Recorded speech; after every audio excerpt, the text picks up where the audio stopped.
I put the box down on the kitchen counter and stood there for a second, just staring at it. It was my wife's handwriting on the label. Her name.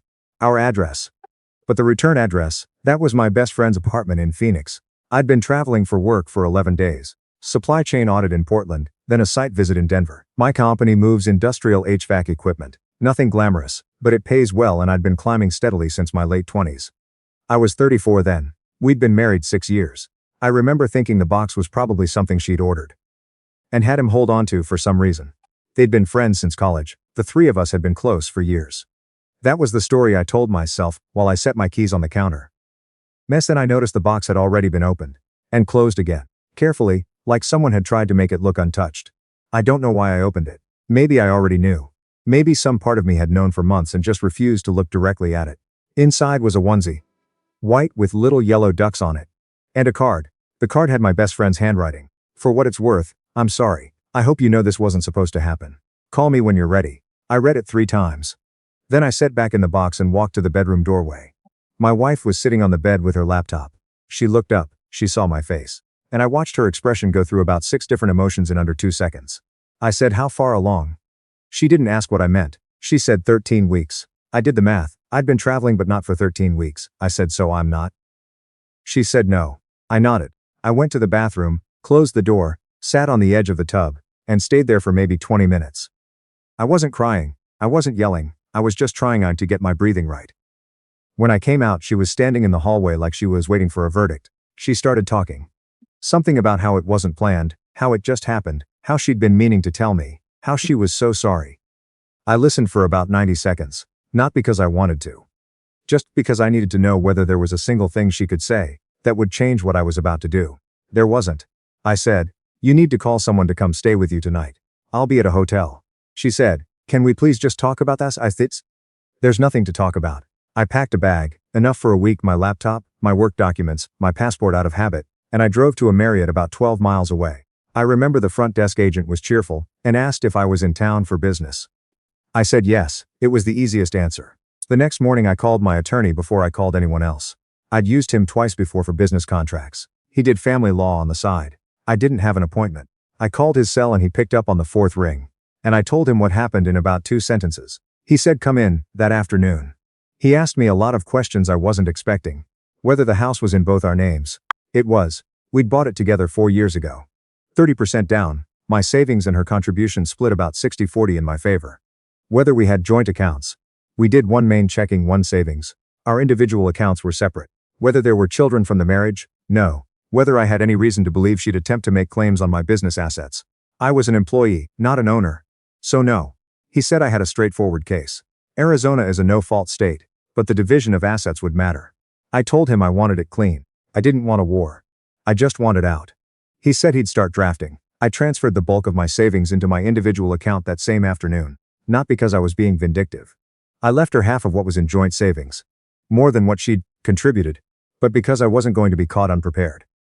That evening I changed my phone number through my carrier. New number, ported to a different plan.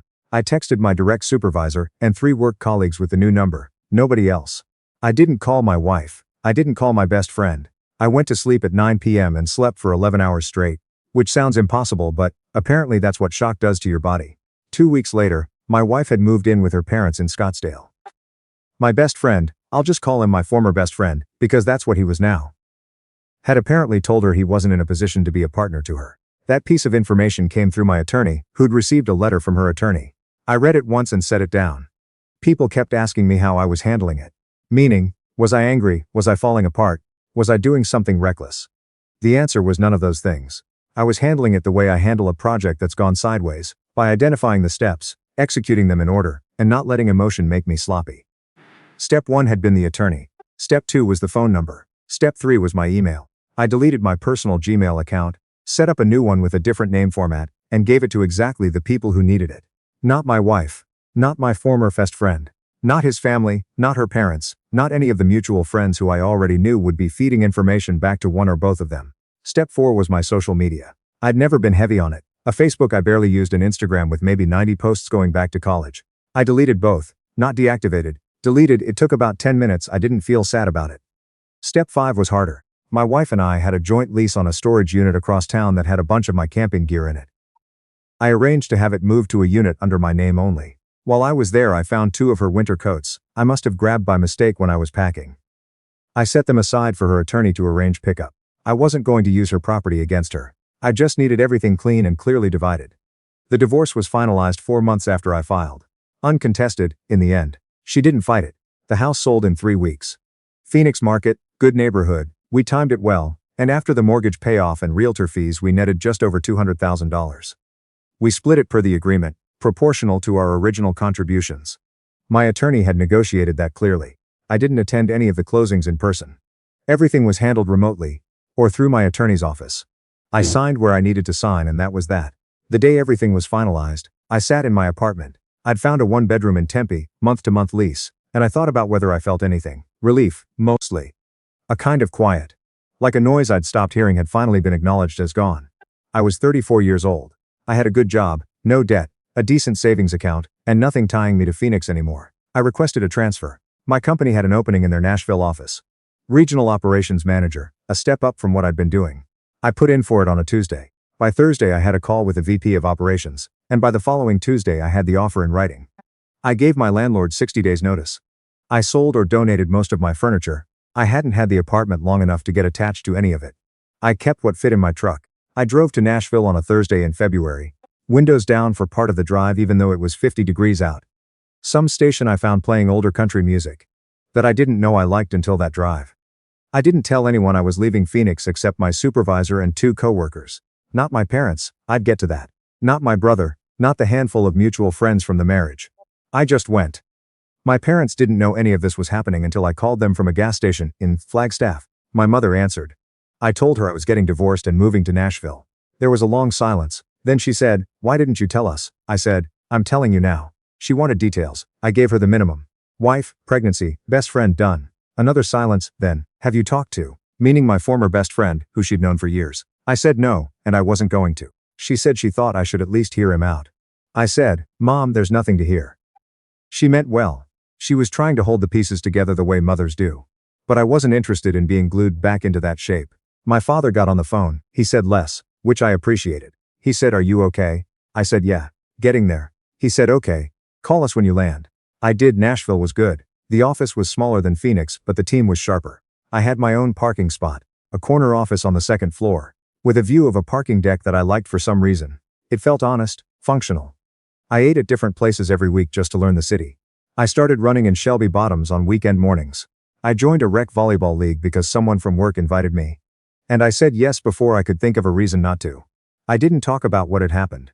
Not at work, not with new people I met. It wasn't a secret exactly.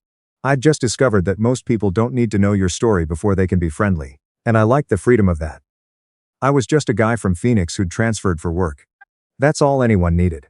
About 3 months after I got to Nashville, I ran into someone from my college years at a coffee shop near the office. His name was Paul. We'd been in the same engineering club sophomore year, lost touch after graduation. He recognized me first. We ended up talking for 2 hours. He was living in Nashville, married with a kid, working at a firm downtown.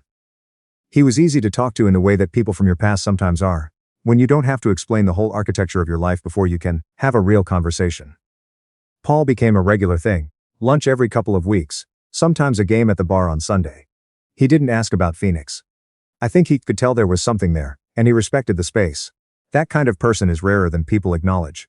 About 8 months after I'd left Phoenix, my former best friend found me. I don't know how. My working theory is he knew Paul from somewhere, LinkedIn maybe, or some alumni network. However it happened, he showed up in my work email, which he'd found through the company directory on our public website. A long message, several paragraphs. He called it the hardest thing he'd ever had to write. He explained, or tried to. Said it had started the previous year, that he'd been in love with her for a long time, without letting himself know it. That he'd never meant for it to go as far as it did. That he'd ended it shortly after I found out because he realized how wrong it was. That he understood, if I never forgave him, that he still considered me one of the most important people in his life. And he hoped, someday, there might be a path forward. I read it on a Tuesday afternoon between 2 work calls. I didn't respond. I set up a filter so that his email address would be automatically sorted to a folder I never checked. Not deleted. I wanted a record in case I ever needed it for legal reasons.